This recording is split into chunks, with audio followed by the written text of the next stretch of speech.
S'il y a bien un groupe pour lequel j'ai une passion et qui m'a donné envie de jouer de la musique, c'est bien Metallica.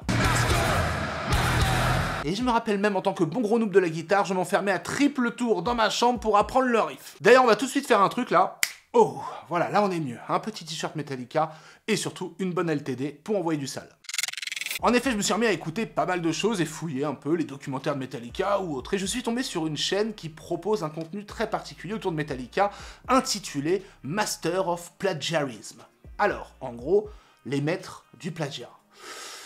Waouh. Et là, je me suis dit non, pas Metallica, c'est pas possible. Donc ensemble, tout de suite, on va enquêter, fouiller, analyser, voir quels grands groupes et quelles grandes musiques sont en lien avec des grandes musiques de Metallica, voir si tout ça c'est juste de l'inspiration, juste du hasard, du complot, plagiat, ce que vous voulez, c'est parti. Je voulais quand même faire une petite parenthèse pour ceux qui auront la chance, et j'aurai cette chance-là, et bien Metallica joue en France cette année au Hellfest. Waouh, c'est la première fois que je vais les voir. Et donc je serai au Hellfest, comme vous l'avez compris, et on a calé des rencontres sur certains créneaux avec vous, les abonnés, les copains de la chelouterie, les chelous que j'adore, on va pouvoir papoter, discuter, les petites dédicaces, on a prévu des petits cartons, des choses comme ça. Si vous avez la BD, ramenez-la, je vous fais un mot. Donc je vous affiche l'heure, la date, le rendez-vous et le lieu de notre rencontre au Hellfest, c'est voilà, sur quelques petits créneaux, et puis je vous attends avec impatience, j'ai vraiment hâte de vous voir. Bref, on part dans le débunkage intensif.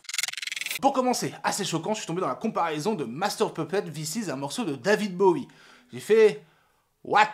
Qu'est-ce qui se passe? Et en gros, ça concerne une partie super cool dans le milieu fin du morceau de Metallica. Je vous le joue.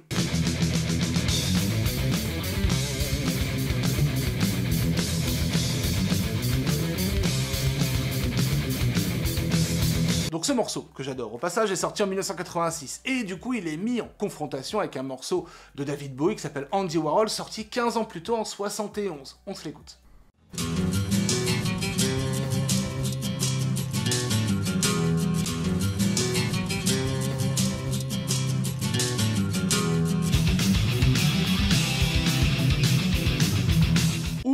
En effet, c'est particulièrement troublant. Bon, c'est exactement les mêmes notes, a priori. Mais il y a peut-être plusieurs explications avant de crier au plagiat. Bon, déjà pour les connaisseurs, dites-moi si l'un des membres de Metallica était attiré par le travail de David Bowie. Je pense qu'à cette époque, tout le monde l'était, parce que David Bowie était un précurseur et très très fort. Malgré tout, on est quand même dans deux mondes différents, pourtant il y a les mêmes notes. Vous voyez, l'impact n'est pas le même. Ça, c'est autre chose. Dans l'optique où les gars de Metallica seraient assez fans du travail de David Bowie, bon, on peut se dire que ça peut être soit une sorte d'hommage, de clin d'œil, à glisser dans un des morceaux. Pourquoi pas? Donc dans la vidéo, là, c'est vraiment intitulé comme plagiat. Moi, j'ai dit juste une chose, c'est que cette montée-là...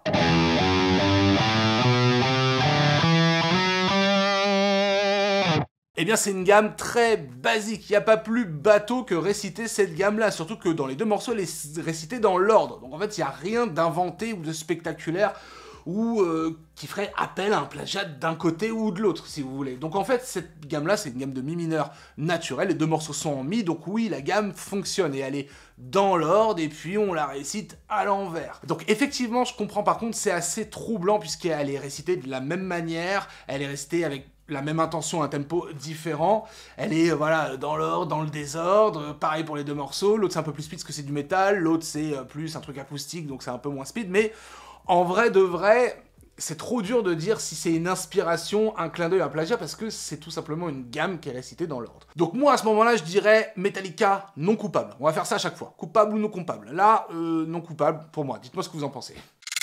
Ok, on embraye tout de suite avec un morceau très culte de chez Metallica, que j'adore, Seek and Destroy. Ça concerne la partie solo du morceau. On écoute la version de Metallica. Ok. Petit solo.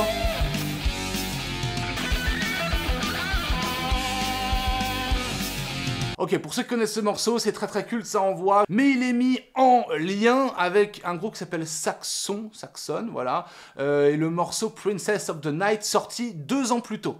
Là, c'est peut-être un peu plus troublant, on va écouter ça. Oh. Ah, en effet.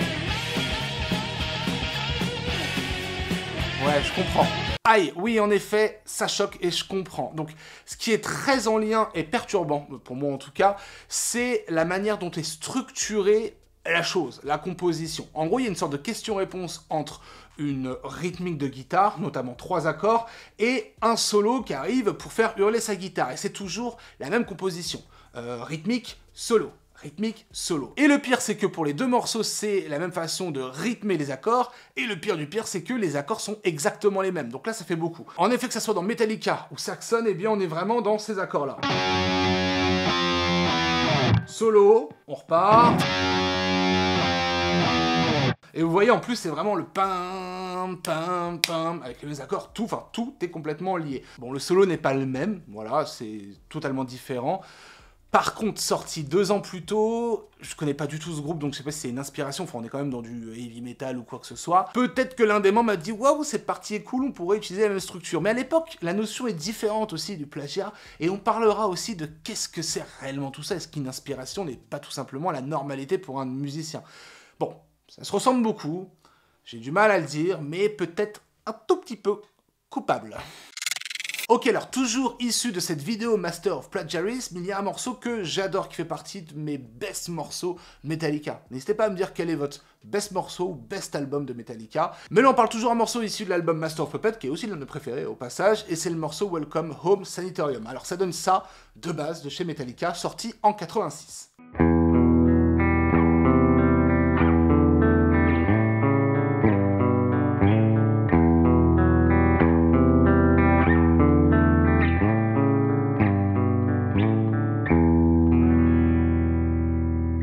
Ok, ce morceau a été soi-disant plagié par un groupe qui s'appelle Bleak House. Alors j'avoue, là, tous les groupes depuis tout à l'heure, je les connais pas. Hein. C'est une époque toujours entre 70 et 80.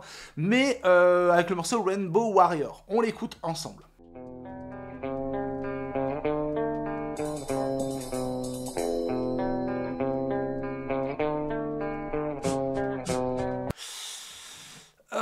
Ok, bon, effectivement, là, en relevant un tout petit peu, le morceau de Bleak House donne ça.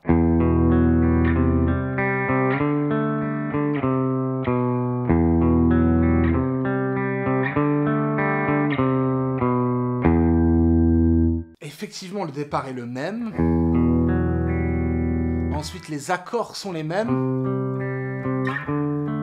Et il y a juste la fin qui est un peu différente. Alors que Metallica font... On pourrait se dire, ouais, ils sont peut-être inspirés du début. Une inspiration n'est pas un plagiat pour moi, mais bon.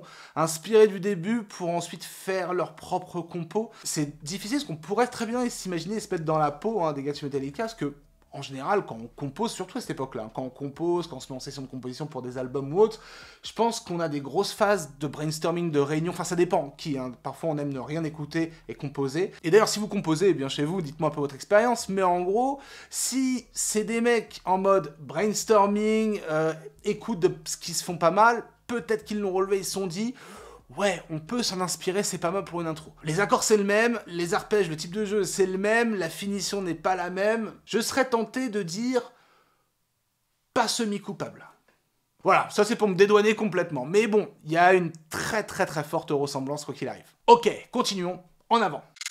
Alors là, on nous annonce que le morceau Enter Sandman, donc de Metallica, sûrement l'un des plus gros titres de Metallica de tous les temps, serait un plagiat ou une inspiration d'un autre groupe. Alors, personnellement, tout de suite, j'ai envie de dire non coupable. C'est vrai que quand on lit 2-3 trucs autour de Metallica, puis voilà, les documentaires, les choses comme ça, les interviews, eh bien, on sait qu'Enter Sandman a été créé dans des conditions particulières, notamment avec une suite de riffs qui a été modifiée peu à peu, et je pense que c'est clairement une 100% et pure création de la part de Metallica et des mains des membres de Metallica. Mais on va quand même écouter. Il y a peut-être un truc caché derrière. Donc, pour les gens qui n'auraient jamais écouté Enter Sandman, je ne vous en veux pas, mais il va falloir faire quelque chose. Enter Sandman, c'est ça, au niveau de l'intro, parce que là, on parle de l'intro surtout.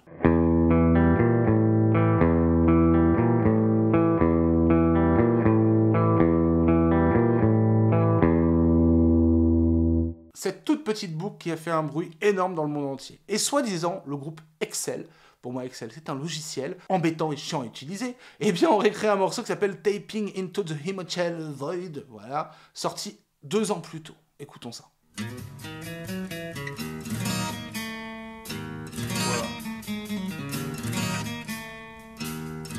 Wow, faut vraiment être un peu barré pour trouver une ressemblance, enfin en tout cas pour inciter à croire qu'il y a un plagiat derrière tout ça. Non, non coupable de la part de Metallica. Alors en effet, on est sur les mêmes descentes harmoniques, truc un petit peu spé, hein. On sent que c'est vraiment très spé d'ailleurs, enfin je préfère Enter Sandman pour le coup. Oui, il y a une ressemblance par alliance étrangère de cousins éloignés, mais en aucun cas c'est une inspi, en aucun cas c'est un plagiat.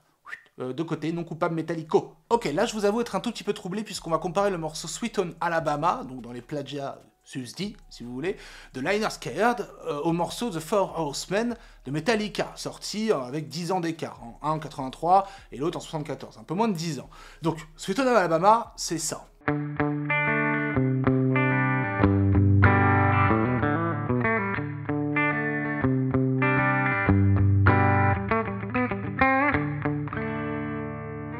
Évidemment, très grand culte du monde de la musique en général, et même pour la guitare, mais je vois pas trop le rapport avec The Four Horsemen, ou alors je l'ai plus trop en tête. Écoutons le morceau de Metallica.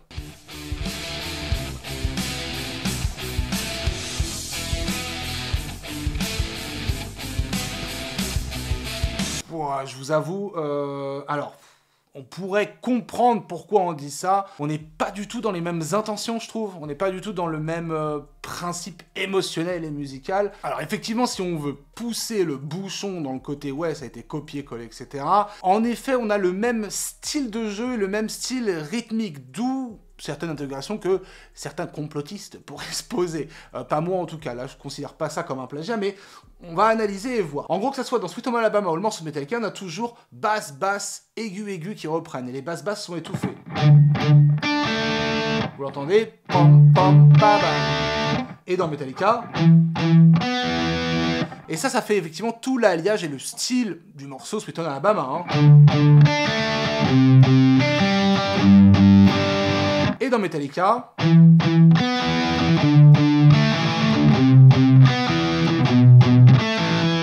Donc oui, le style rythmique, le style de jeu, l'alliage rythmique est le même. Pas de problème. Mais après, en termes d'intention, de couleur harmonique, de morceaux, surtout que dans le Metallica, il y a une ligne de basse qui fait chanter le tout et tout. Enfin, je trouve qu'on est bien plus limite expérimental chez Metallica. Je vais pas dire travailler, hein, les deux morceaux sont excellents, mais ça n'a rien à voir. Je pense qu'on est plus à la limite là dans une coïncidence ou une ressemblance rythmique, mais non coupable de la part de Metallica.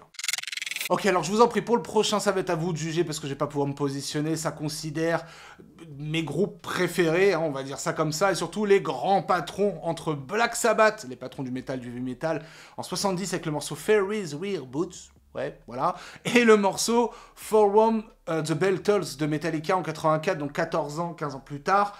Donc moi, j'ai avoir du mal à me positionner, donc j'ai besoin de votre aide en commentaire, puisque... De base, dans l'idée, sans avoir écouté les morceaux, on pourrait se dire « Ok, bon, c'est vrai que Black Sabbath a une inspiration énorme sur le monde du métal, pourquoi pas que Metallica serait inspiré ?» On écoute le premier de Black Sabbath, c'est parti. Oui, en plus je me souviens de ce morceau, mais j'ai jamais fait le rapprochement, mais en effet... Ok, on enchaîne directement avec le morceau de Metallica, écoutez ça.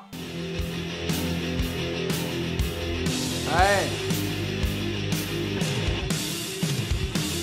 Alors voilà, je vous l'ai dit, je me positionnerai pas, ça va être à vous de me dire en commentaire. En effet, par contre, sur lesquels je peux un peu parler, on va dire, c'est que on est... Enfin, là, ce qui est troublant, c'est qu'on est dans la même intention, que ça soit l'intention mélodique, rythmique, le principe d'avoir ce qu'on appelle un moulin en guitare, en fait, quelques petites notes qui se répètent et qui créent une mélodie.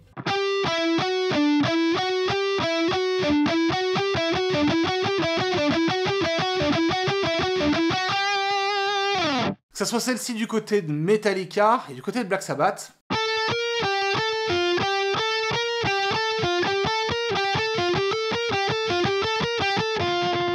Et là, c'est assez troublant parce qu'en apprenant, en lisant les tablatures de Black Sabbath, eh bien, j'ai même pas eu besoin de réfléchir 3 secondes, j'ai appliqué la même mécanique que Metallica, donc la mécanique est très proche, le style de jeu est très proche, et le côté émotionnel, musical, harmonique, très proche aussi.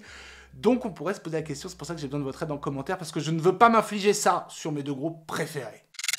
Bon bien écoutez, on s'est bien amusé, en tout cas moi je me suis bien amusé, j'espère que ça vous a plu. N'oubliez pas, comme je vous l'ai dit, hein, pour tous ceux qui vont à Hellfest, ceux qui ont la chance d'y aller, pour ceux qui ne vont pas, je suis vraiment désolé pour vous, mais pour ceux qui vont, eh bien je vous mets les dates des programmes où on se rencontre ensemble pour, voilà, un petit papotage, discussion, petite dédicace sur la tronche, ce que vous voulez. Il y a aussi le programme avec Blob Audio pour gagner des milliers d'euros Blob Audio avec des petits jeux, des chasses au trésor, des choses comme ça, des trucs où on joue à la console contre moi, contre d'autres personnes, enfin bref, voilà, mais en tout cas moi je vous attends pour les rencontres ensemble au Hellfest, c'est le samedi et le dimanche, tout est là. Et puis à côté de ça, eh bien, j'espère qu'on kiffera le concert de Metallica. Pour ceux qui n'y vont pas, je vous fais quand même des chelous bisous. Et puis je vous dis à très bientôt pour de nouvelles vidéos. Et évidemment, la chelouterie n'est jamais finie. Je vous dis ciao tout le monde. Et ne faites surtout pas de plagiat. Vous avez vu, maintenant je dis plagiat. Avant je disais plagiat. Dans les commentaires, tout le monde m'incendiait. Mais j'ai fait un effort pour vous. Ciao!